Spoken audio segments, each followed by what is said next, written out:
Welcome to Fortune and Romance with your host, Taylor Fortune, and B.A. Shay.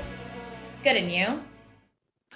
Today we have Sara Ashley, professional astrologer. How are you doing today, Sara? That's going to be your easy question.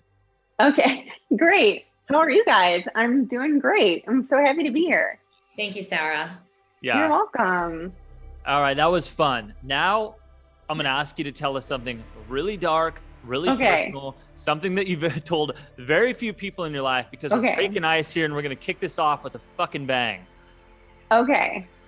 So you want to know my deepest, darkest secret? All right. So because I felt very insecure about myself in my younger years, and I got married very young. I have only had 3 lovers in my lifetime. So yeah. BA thoughts? BA has left the building. Yeah. We have a unicorn in the building. A unicorn, ladies and gentlemen. Okay. We're not asking you that question, are we, Taylor? No, we're not. No, we are not. Quality over quantity. So clearly her and I, can only relate to you in theory, but tell us a little bit about that. So only three suitors, 3 lovers, huh? Well, I would say I had more than 3 suitors, but I just only, sealed the deal with 3 of them. I'll put it that way. And I've been married for 16 years. So that deletes a lot of people out of the equation, if you want to be in a committed relationship. So when I was younger, I was very insecure about myself. My mom and actually my whole family, it was weird. Even my great grandfather, which is weird because he was this old man in a nursing home. He's like, when you get a nose job, you will have a boyfriend. So I was like, okay. So I thought it was just your grandpa said that? Yes, my great grandpa. He was such a nice man, but it was this obsession with them. When you get rhinoplasty, because I have a little bump on my nose, I'm Jewish. So a lot of Jewish women, nothing against that, but a lot of Jewish women have bumps on their nose. A lot of Italian women do, and Eastern European women in general. And it's not a big deal, but they made it a really big deal. So finally at 17, I got a nose job, but it's still hopefully your grandfather paid for it, considering he told you that's the least you could do. You need a nose job, so here you go. Yeah. Give me the fucking money, Grandpa. I need the money now. Let's get this over with. Yeah. And who is this guy? Who is this platinum guy? Anyways, that he needs some perfect person. Anyways, but I took it to heart because a teenage girl, they really don't understand any concept of self-esteem or anything. And at that time, I feel it was in the late 90s when really straight hair, Norwegian women, Swedish women, they were supermodels. Now you have the Kardashians and all these different ethnic looking people. And it wasn't like that back then. There was just one type. And I felt really insecure about myself. So there was a lot of misconnections. There were definitely guys who liked me. I mean, I look back and I'm like, yeah, he was cute. He was nice. But I couldn't get myself to be with them because I felt ugly, if that makes sense. I really felt like that. And then it wasn't until I was 18 and this guy, he was a little older than me, and he was very alpha male about it. I wouldn't say he was an asshole or pervy or anything, but he's very alpha, and I was like, okay, I feel sexy. I'll show you a few things. And it's okay. So and that's just how it happened. And then I met my husband a couple years later, and so and he's big number 3, I take it.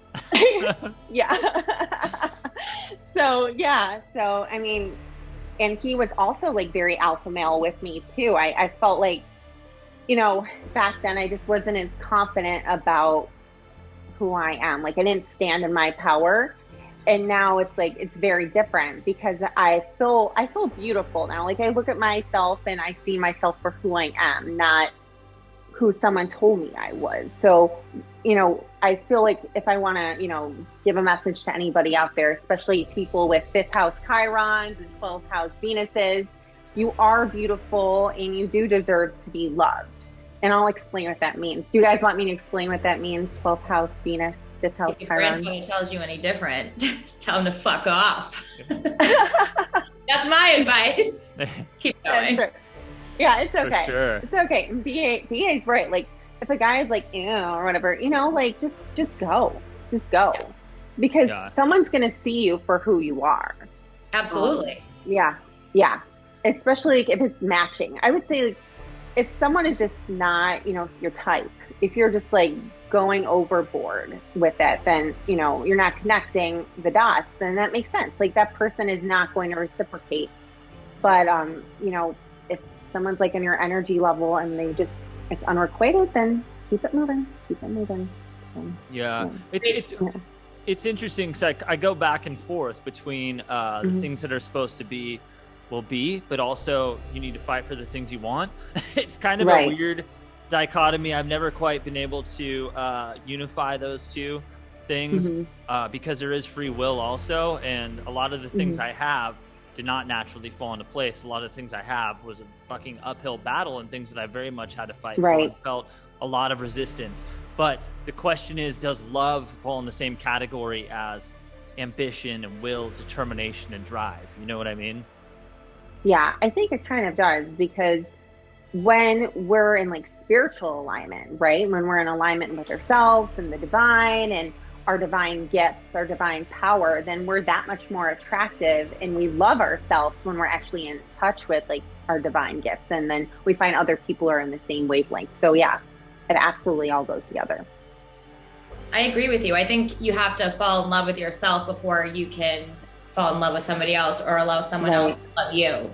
Yeah. And it's not a way to say like you're like in love with yourself. Yeah. Oh my God, the most amazing thing ever. It's more like see you're in your power, and that's very attractive to other people. Yeah, right. It's not an arrogance at all. It's just like knowing who you are and being in that and actually appreciating yourself for who you are and not beating yourself up for who you're not or whatever that is, and just feeding into that old programming and those old insecurities, and that attracts someone who's on that same level and who's actually like ready to reciprocate love in a beautiful way. Yeah. Speaking of who you are, so let's talk about that a little bit, because sure. A lot of people would be pretty interested how one becomes a professional astrologer. And I'm not talking about fucking certification courses or like being interested in it. No, I'm talking about what spiritually in your life transformed you to go down that route, or what kind of trauma shaped you in that way, if you even want to go that deep, which I hope you do. Yeah. So I started looking at astrology like when I was really young. I remember my mom getting me this like birthday book when I was 7. I think I turned 7, and I was looking through it, and it was talking all about Capricorn, and my birthday's on January 17th. So it was all about Capricorn. I was like, ooh, what's this? And I feel like I can relate to this on some level. So then I just kept reading, you know, like in those teen magazines or horoscopes and all that crap. Yeah. And then my friends and I, you know, I was kind of like bookish, if you can't tell. Anyway, so we would go to like Barnes and Noble after school sometimes, and I go to like the New Age section, and I started studying astrology, and I'd buy books, and I just like read it like for hours and hours and hours. And then I would actually do charts for my friends and like love compatibility. And then of course I was curious, like people I like what was our compatibility together. And that's where I started with that. And also I feel like it made me feel like I was connected to something higher than myself, if that makes sense. Like there was a reason for why people were the way they were. It has to do with psychology, but it's like there's something out there in the spiritual world too. It's not just the conditioning, right? It's like who we were meant to be. So I did that, and then I did it until like college, and then I stopped for a while because my husband was very like evangelical. He came from an evangelical background. So I stopped for a while because it made him feel uncomfortable. But then around my Saturn return, I was like, fuck this. Like, and he was like, yeah, you know, whatever. Like, not that I needed his permission, but he was done with his like, you know, his weird faith stuff. He was stepping more into the spiritual realm as well. So it was something that we could do together. And it really helped get me through like hard times when I moved overseas. I moved to Southeast Asia for a while. We lived in Taiwan for 3 years. And that place, like, it's full of spirituality, right? Like people ancestor worship. They put out offerings for their ancestors. And I just felt like so connected to whatever they were doing it was so easy to like get in the zone and actually like dive into my spirituality and astrology even more and just have the time to concentrate on it because it's such a peaceful Zen place. So when I came back from Taiwan, I dove into even more, and I started doing astrological charts for my friends again.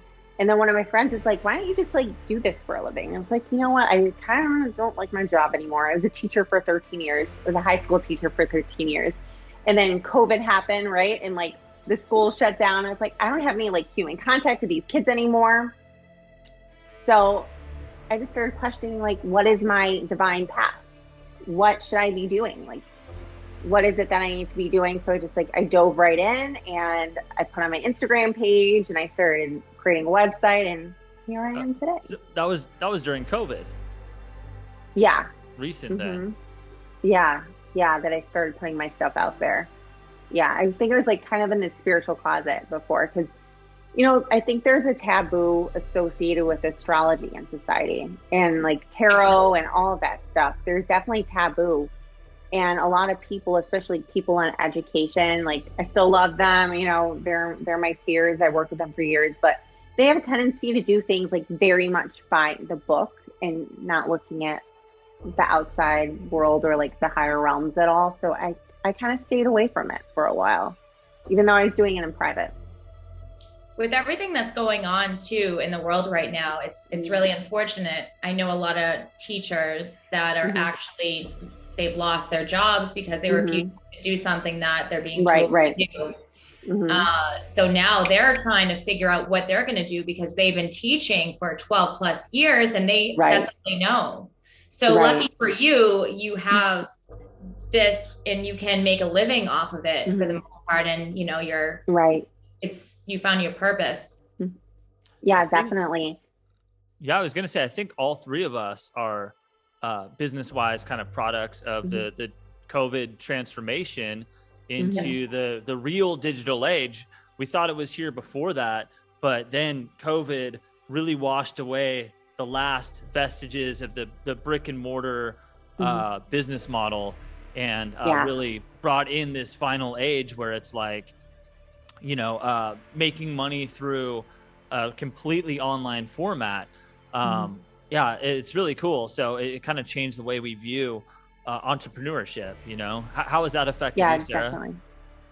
Well, I was getting paid up until August. So, I was working until June. So I started my astrology business in December, like the very end of December of 2020. So it was around the time of the Jupiter, Saturn, Aquarius conjunction, like the Bethlehem star in the sky. So I was like, ooh, perfect timing, right? And then I started getting some business, of course, and I was like super busy. And because I was teaching virtually, I could actually do both because, I had like more time in between my classes. And it really like made me feel like it was filling my cup. The virtual teaching was just depleting me on a daily basis. It was like so draining. And then of course classes ended in June. So it left me more time to devote to my business. And then I took a little time off. I think it was like late July, early August to figure out like, what do I want my business model to be? Like, how do I actually want to go about this and really put like all my energy and my best energy into it? So I would say it was really like through that Lionsgate, like August 7th, August 8th, my business really started picking up and I started getting like readings almost every day because I feel like I was able to put my whole heart into it at that time. I wasn't scattered. I wasn't halfway in teaching, halfway in astrology. I was all the way in, and it's been working out really well so far. Like, it's not like an instant, like, boom, like, oh, I like catapulted to the top. I'm making thousands of dollars a week or anything like that. It's a slow burn. Yeah, it's slow, and it's like I can take it. I'm a Capricorn. We climb the mountain, and it's okay. It's okay. But for anyone out there who wants to start, like, don't expect instant results. You're gonna have to be consistent. You're gonna have to stick with it, and you're gonna have to remain faithful that it's gonna work out. If you know your stuff and you love it, and you're actually going to, be consistent, then it should work out for you. There's no reason it shouldn't work out for you. Manifest that shit. Yeah, that's right. Yeah. I love manifestation. Reality. Yeah, me too. So let me ask you this, because I've had experience with this and I want to see if you have too. What kind of stories, what kind of clients do you attract as a professional astrologer? Because let's face it, we all work in the spiritual industry, and there is definitely a mixed bag of people out there that are searching for answers. You know, it's always going to attract a certain kind of people. I think all three of us understand. Sara, tell us some of your experiences with like the types of people you've worked with. Sure. I've worked with VA. I've worked with all sorts of people. I've worked with people who are architects. I've worked with people who are like heads of banks, and then I've worked with like just like housewives who just like, you know, watch their kids all day, like have preschool kids at home. I've worked with people who, you know, like work construction. I worked all sorts of people. Give us a story of somebody who's like really a unique story, just something that, you know, would really blow people's minds, that these kind of people are out there and these kind of people are making appointments and reaching out to you. Tell us something weird. Tell us something fucked up. Okay. Let's get weird. Yeah, come on. Okay. Nobody cares about the housewife. Yeah, let's get weird. Yeah. No. I was just trying to like say it's very normal. Like you never know who can make an appointment, so don't be shy to reach out at all. But there is, I've had a weird client. She told me she spent $14,000 on amethyst because Merlin told her to. You heard it here, folks. Merlin told her to. What do I say? Yeah. Merlin told her to. You know, I believe in spirit guides, and like my spirit guides don't tell me to spend $14,000 on anything. Like, no. Okay, and well, Merlin doesn't tell me to do anything. So right. Well, here's the big question. This comes up all the time. Let's unpack that. Hold on a second. Wait. So these spirit guides. So when you say that and I know a lot of spiritual people, they say that they have the guides that talk to them. I'm spiritual, but I've never like heard a little voice in my head saying, hi this. Like, so how does it work? No. I feel like for me, it's just my intuition, if that makes sense. Like it's just my intuition. That's all it is. That's my guide. Like, I feel like I do have like divine presence, probably of like, you know, some ancestors around me, but I wouldn't say like I see anybody or hear anybody's voice, if that makes sense. Okay, it does. Yeah. Because I do know psychics that like are friends of mine, and they actually hear, and I'm like, that's gonna be weird. Imagine you just like getting your nails and all of a sudden you're like, whoa, like hey, go get them pink today. Yeah. Put some jewels on them. Yeah, exactly. Throw some jewels on them nails. Yeah. You know? Bling bling. Yeah. So one thing I've had a really interesting experience with clients, you know, everybody's asking about love. 97% of my clients are about love, compatibility, soulmates, and of course, twin flames. You know, that's like the hot issue. Have you had a lot? I mean, I know you have, but tell us some of your experience with, you know, synastry, compatibility, twin flames, all that kind of stuff. Sure. I mean, I've had clients that have definitely come to me for synastry and compatibility. Sometimes like they're not compatible, and you can't just say like, listen, don't marry this person, because that's not within our authority, right? Like we have to have a boundary with that. We can say, okay, like communication doesn't look good. Sexual attraction doesn't look good. So we can just like drop hints. Give us an example. What's an example of where sexual attraction wouldn't look good as in the chart? So like if there's no Venus and Mars contacts, if there's no Pluto contacts, like Pluto definitely does, you know, spice it up. It could lead to like some obsessive tendencies, but no Venus and Mars at all. I would say like Mars squaring Venus is not, it could like lead to sexual tension, but it's not going to like bring the relationship together. Right. Exactly. Yeah. It's more like abusive or combative.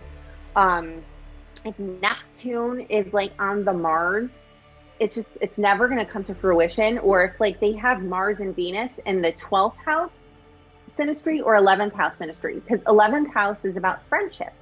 So that means that the two people can get along really, really well, but that doesn't mean that they're actually going to have sex. In the 12th house too, like that's not the 3D world. That's like you're in your imagination. So maybe the two people can have like enormous crushes on each other, but it's never going to come to fruition. Never, or it's more unlikely? It's more unlikely. And then when they do, it might not be so hot. It just might be like a big disappointment. I mean, I'm sure you guys have had that before, not to like get too graphic, but you know, like when you meet someone, you're like, oh my gosh, this person is like so attractive, right? And then like you're finally with them and it just doesn't go the way that you thought it would, even though you're both super attracted together. That could be the 12th house Venus and Mars contact. And that sucks too, because then you have that connection and you're like, all right, you know, let's go home. And then they just suck. And you're like, oh, I'm going to teach you a few things. And actually, I probably don't want to. So get out. Yeah, it's like, no. But I think, I mean, if there's other good things in the chart, and like Dee said, if you communicate, maybe you guys can work it out. If like everything else is going well. But yeah. And also like Uranus on a Venus isn't usually very good because it just means like it's never going to be consummated. So, or like a Saturn opposition on a Venus, probably not going to be consummated. Or if it is, it's just going to be like a drag constantly, like lots of blockages in your relationship. Like maybe one person just doesn't feel like it and the other person does. So it's like, it's not linking up, if that makes sense. Like, you know, yeah, it's like he's in the mood and she's like, nah. Or if she's in the mood and he's like, nah, I'm busy at work. So yeah, relationships take work, guys. I mean, they really do take work, and it takes two people to actually put in the work. And there's very few relationships that I've seen in my life where it's like, boom, everything's fine. And if people tell you it is, it's not going to last forever like that, because there's always going to be something. And that's the thing, like people definitely have to work on their communication skills. That's the number one thing I see. Don't you guys see that? Like people need to work on those communication skills. Of course.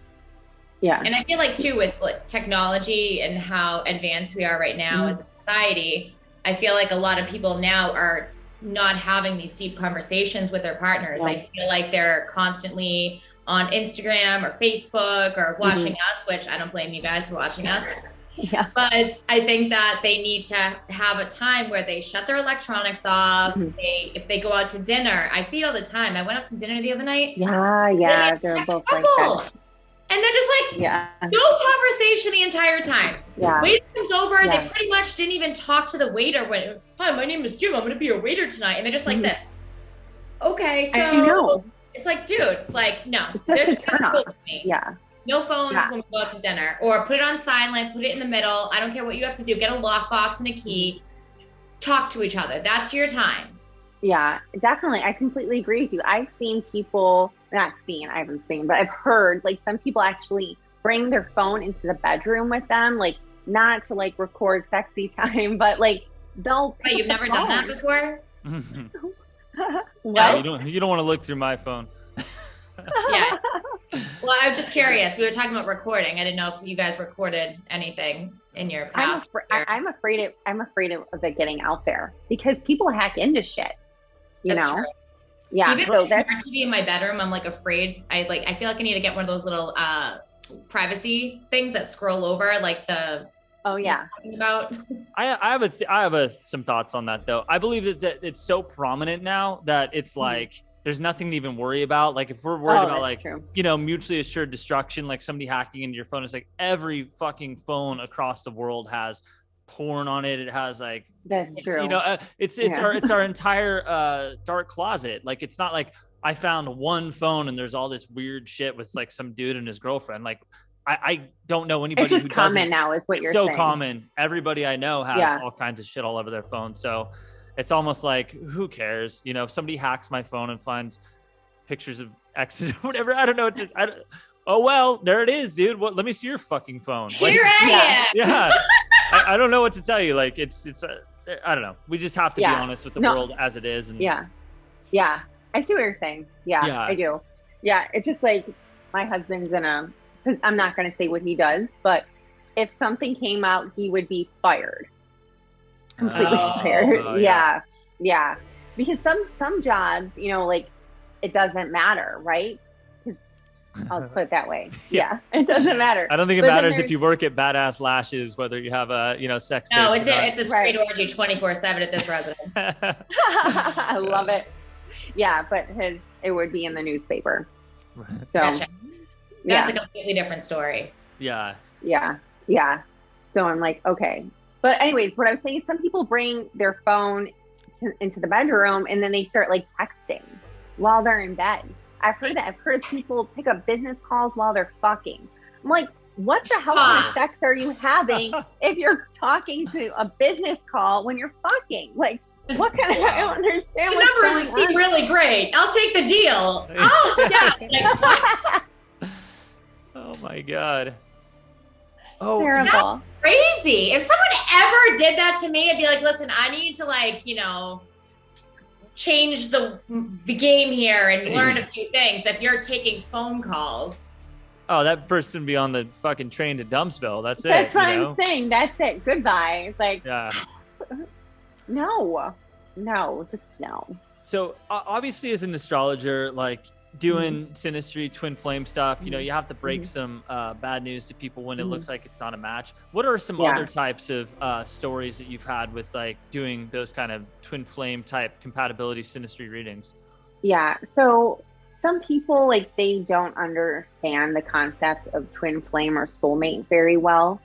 So like they think that they'll just like meet somebody, okay, like just like any random person, like the cashier at Kroger. I'm just like making up a random person, okay, to like save the anonymity of this other person that told me the story. If that other person even exists. Yeah. Right, exactly. Why do you guys have people that have twin flames that don't exist? I don't get it. Oh, I don't know. The person at Kroger. Yeah. So like she told me about this person. I don't even know if he existed from like what she was saying. So like, I understand like this person actually may not have existed, not even like in a joke. Correct. Oh, so like, do tell that, dude. Okay. So she's like an imaginary twin flame. Yeah, like an imaginary friend, like, you know, we would have when we were younger, right? Yeah. Yeah, like some kids have when they're younger. So she's like, him and I are communicating telepathically. I'm like, okay. And like, first of all, like, I don't really believe 100% in that. I mean, it's okay if you guys do believe in telepathic communication. I think like it exists on some level with people that you do actually know. So like when my daughter was younger and she couldn't talk, you know, like I feel like I would just pick up on her signals, but it's more like instinctive, right?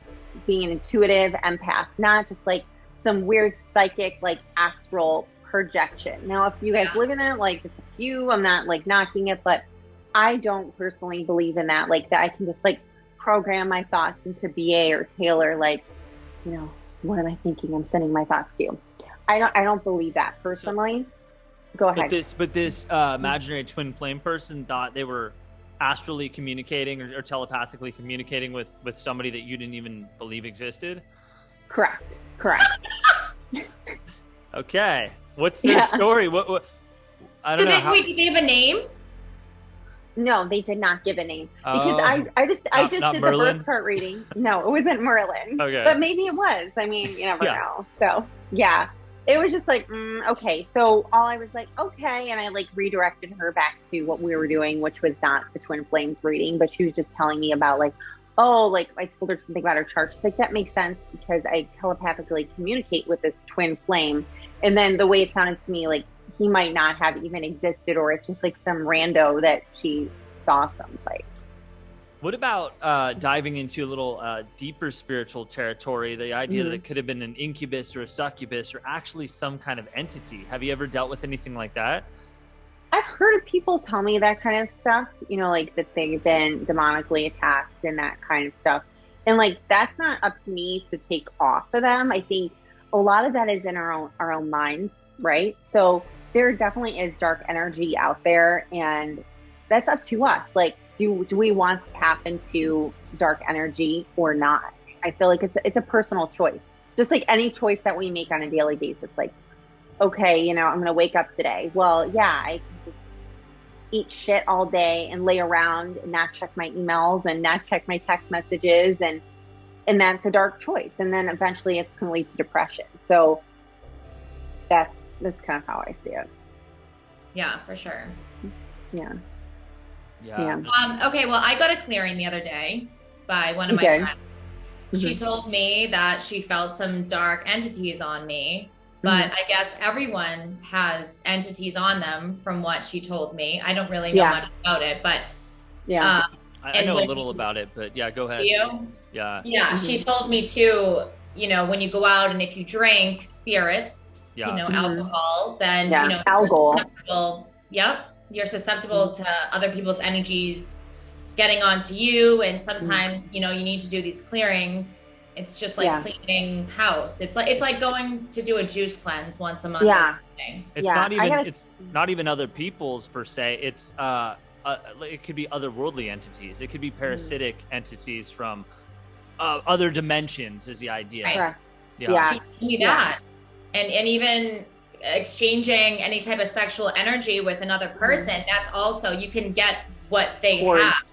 And they can pass it on to you. If they have some dark force that's on them and you exchange that energy together, then you can take that on as well. So definitely. I got an energy clearing the other day for the first time too.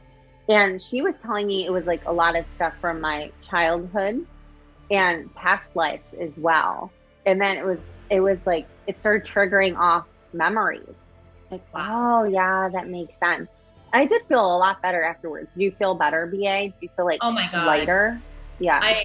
I felt, so I laid on, she had like a bed and I laid on the bed and she put her hands, she started off with her hands underneath my head and just had meditation music going. It was actually really relaxing. Yeah. But it was funny because I was in such like a meditative. Say that 5 times. State that I was so relaxed, and then my fingers like started twitching and my toes started twitching, and just the energy that she was giving to me, it was out of this world. And my whole body was tingling. And I actually, like, when the session was done, I got up and I just kind of sat there and I'm like, what's going on here? I felt different. I felt better. I felt like I released a lot of stuff. I can't explain. You seem more relaxed to me. You actually seem more relaxed. You seem really relaxed right now, it's like very zen, very centered. You must have had a relaxing day, or it's the weekend, motherfucker. So where are you going with this? Yeah, you just seem chill. I got to release a lot of tension. So tension's been really good Saturday. Hey, so BA, question though there. What do you believe now? After the experience you had with the entities and all that, do you actually believe in it, or do you just think that, you know, anybody who is like, you know, in a meditative state in the presence of a healer will ultimately feel relaxed? Do you feel like that was legit, or just tell me your thoughts on the whole entity experience? Of course. I definitely feel like I had some sort of presence around me at certain points of time where I'm not going to say I saw like a dark energy or a dark, I just felt like there was something on me and I couldn't explain what it was. That's the best way I can describe it. It was very weird. But can you just try to sort of explain, like a cloud or a wave? Yeah, or what? I felt my energy levels weren't as high as they normally were. I'm usually a very, you know, happy person. And I felt really like low and you know, I wasn't as positive as I normally am. And I just felt like there was something attached to me. I didn't know what it was. And it was just really affecting my mood. And I was getting like depressed. I'm not a depressed person. And I just, you know, I was questioning a lot of things. And I'm like, it can't hurt to get this done. So let's just try it. Right. You know, instead of drinking more and getting myself even lower vibrational, I'd rather try to see if I can feel any different by getting this clearing, and I do. So for me, it worked. So I definitely probably will do this like once a month because they can get a little expensive. So she's my friend, you know, she charged me, I think it was like $100, but I think normally she charges $150 a session. Oh, wow. It's like the intro price. Yeah. So I definitely next month will probably do another one with her as well. And it's nice that it's in person. Yeah. That's good. I've had entity clearing before, and I do believe partially. I got pretty into it and was reading about it for a while. But I also find that a lot of the entity clearers, you know, it's like if your only tool is a hammer, all of a sudden everything starts looking like a nail. And right, they were so like entity happy, like you have an entity and you have an entity. I'm like, okay, are we just all walking around with like 1,000 different like spiritual parasites all over us? I did it, and like it was great, and I think I even went back again. But then she's like, we still have more work to do, and I'm like, all right, hold on a second, like, is this like extortion or what? Like, what do you mean stuff? I've done it like 3 times and we're good. The entity's gone. We're fucking right as rain, dog. And it worked, but I don't know. So you can say I started to lose faith a little bit with the process, but my intrigue was still sky high. I just felt like this person was being a little bit exploitative by continuing to tell me the entity is not yet fully cleared, even though we've done it multiple times. And I'm like, it's cleared, all right? And I'm paying for it. It's a very go ahead. Yeah, I think that's up to you too. It's like, it's in your own mind. Like, how do you feel? Do you feel lighter? Do you feel like it's gone? Right. It's not up to them, because like you said, Taylor, I think you were comparing to some tool thing. It's like, it's how we feel, and we need to be the clearer. Like, somebody else could step in and help us with that. But then again, it's like, it's up to us to actually clear it ourselves. Yeah. Right. Yeah. It as a lesson in anything in the spiritual industry, there's a lot of things that are very easy to claim and almost impossible to prove.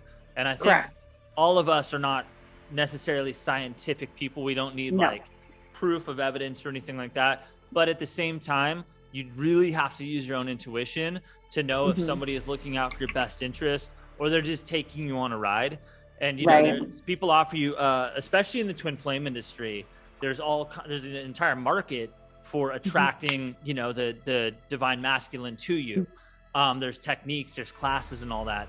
And I believe in some of the legitimacy of that, but I also think that you reach a certain point where nothing can be done. Like, there's no more classes you can take. There's no more techniques, especially in twin flames, because it's not about external manifestation. No. It's about the reconnection with source. But what are your thoughts on that, Sara? Well, about the twin flame thing? Just manifesting twin flames, like when you see it astrologically, how do you advise people to handle it? Like, if somebody, people are constantly getting twin flame readings from you. What's the next step after you compare charts? Well, it depends on the situation for each person, right? Like, are they actually in union or are they not? So like, just say they are. Say there's a 90-100% match, whatever it is. What do you do from there?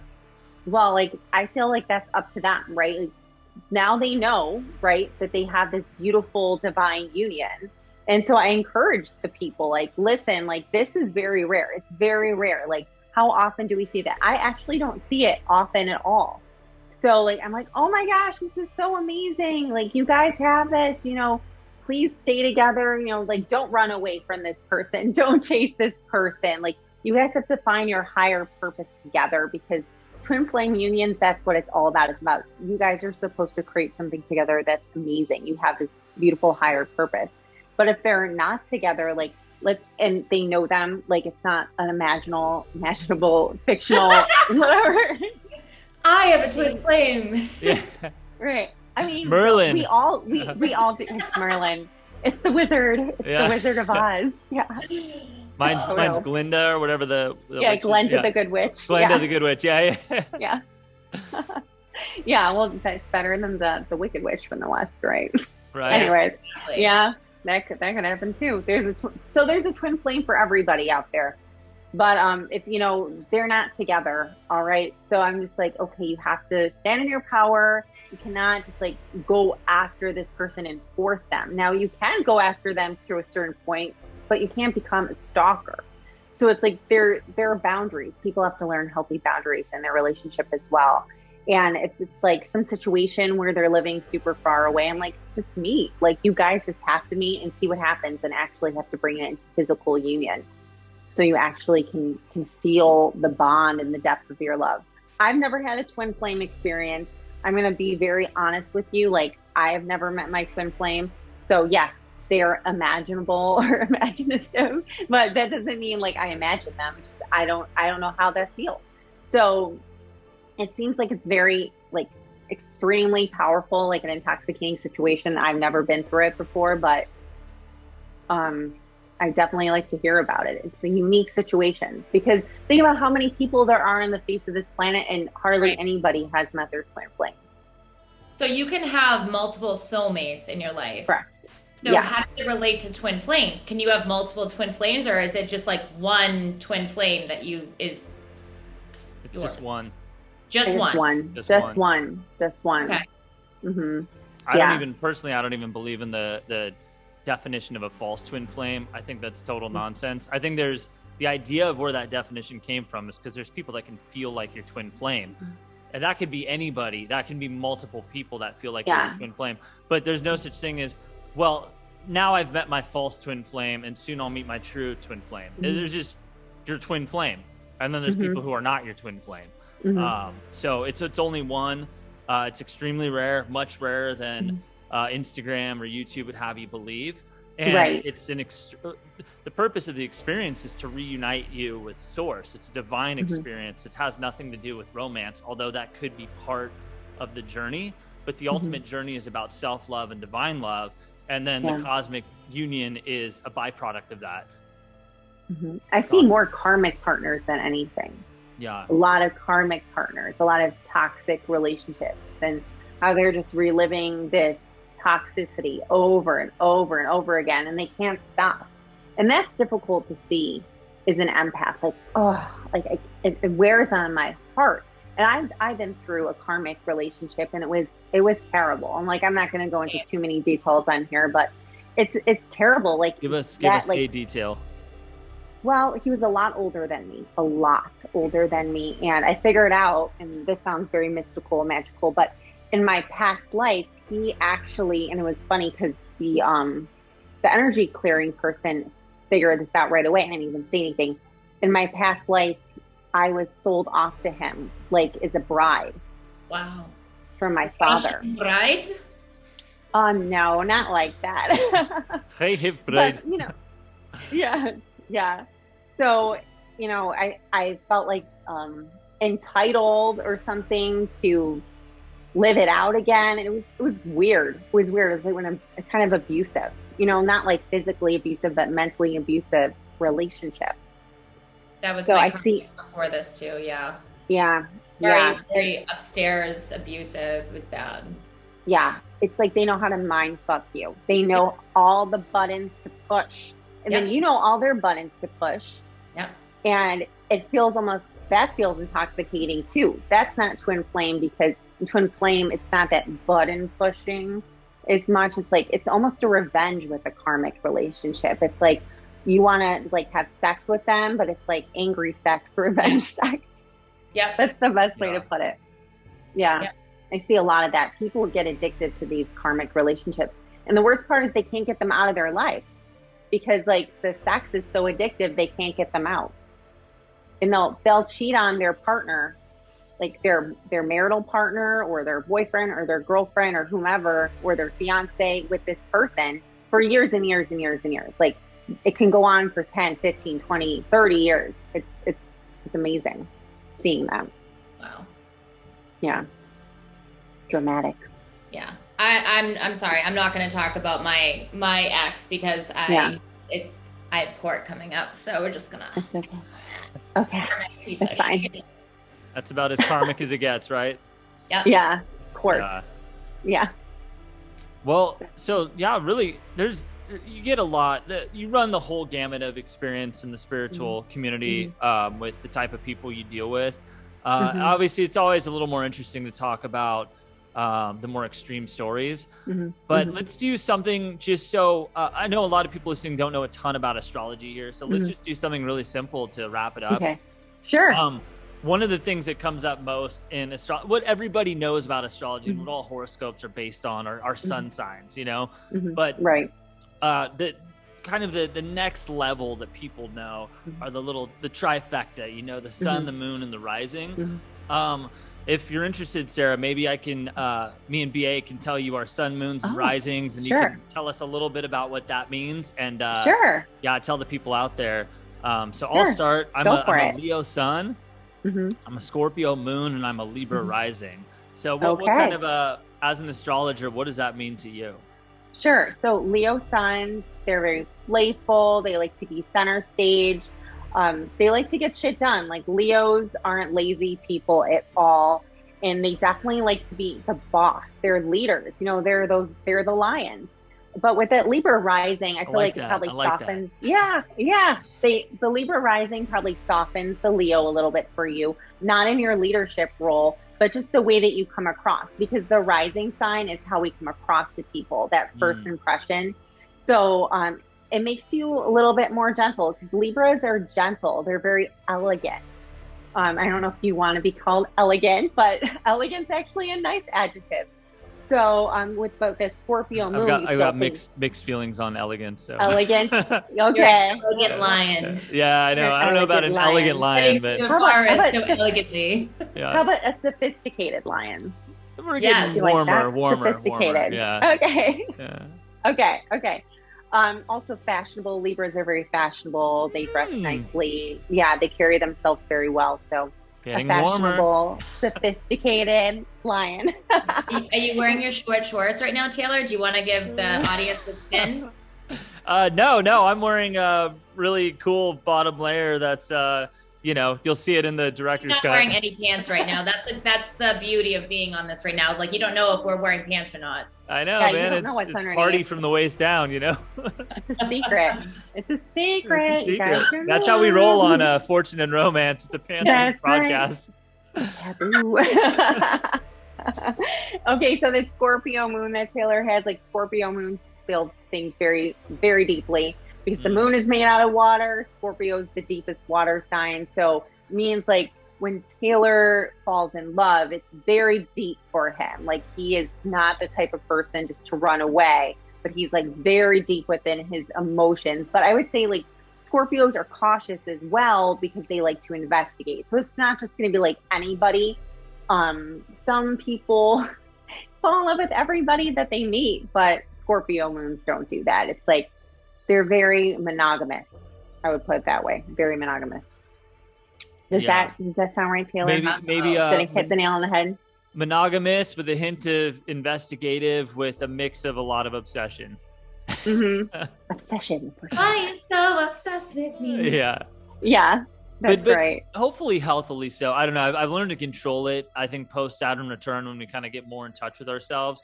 But yeah, I mean, I could go on. Let's do VAs. We'll continue that one later. Go ahead. All right. Okay. So I'm a Scorpio Sun, Aries Moon, Aquarius rising. Okay. So Scorpio Sun, Aries Moon, Aquarius rising, right? Okay. So right away, like with the Aquarius rising, Aquarius is like a little different, like very unique.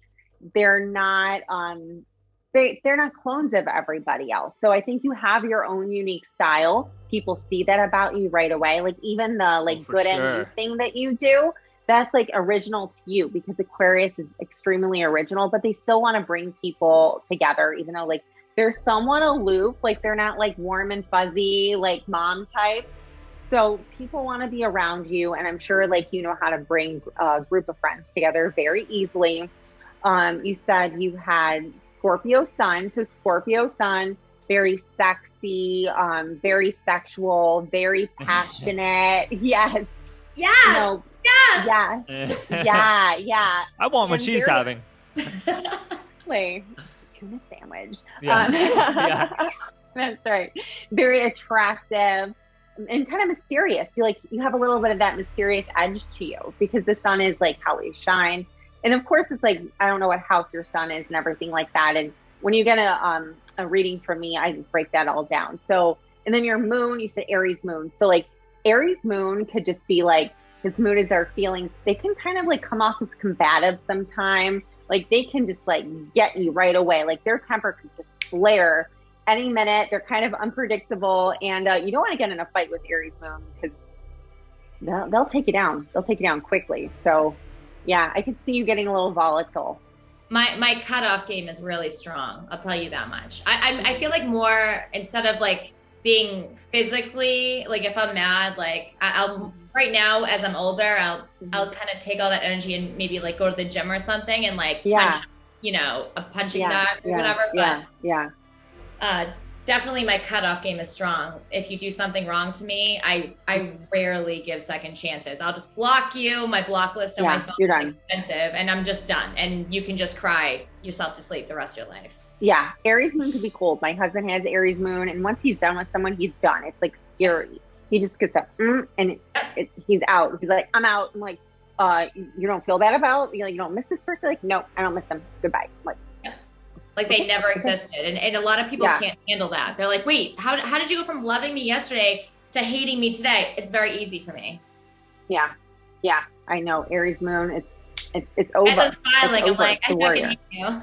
Yeah. I hate you. Yeah. Yeah. So that sounds right for you, BA, like everything I described. On point. Yeah. Awesome. You're very good at what you do. Yeah, that was very good. Thank you. Hey, so speaking of very good at what you do, time for you to plug yourself. Yeah. What do you got for us? Where can we find you? Sure. So I have a link tree. It's like / or / whatever the slash is that everyone uses these days. Who knows? It's just Full Moon Astrology. So Linktree, Full Moon Astrology. All my stuff is on there. You can book a reading with me very easily. I have a booking website, so you don't even have to like email me and talk to me about it if you don't want to. But if you want to, my email is fullmoonastro@gmail.com. I have an Instagram. Everything is on the Linktree. You can find everything in the Linktree, but all my socials are on there. My reviews are on Instagram, so you know that I'm a legit person. I'm not just a faker going to take your money. Full_moon astrology, and that's my Instagram. On the website, you can find natal chart readings, which is like your birth chart. So you need your birth time, your birth date, and your birthplace. I do current transits. I do synastry, which is relationship compatibility, of course. I also do past lives reading. I actually have one coming up in a few minutes now, where like people tell me like, I'm afraid of like my house lighting on fire, and they don't know why. It's like they've never been through a house fire before. So I can look at their astrological chart and tune into it, and then actually like, channel what happened to them in the past lives and like heal that phobia. Well, it's up to them to heal the phobia, but I do tell them the reason why they have that phobia. And I also do like oracle card. I'm working on tarot. I'm actually going to take a class with Taylor. So like Taylor, sign up with him if you want to learn more about tarot. And I'm on that journey right now. So so come find me, Linktree, / or / wherever the hell it is, Full Moon Astrology.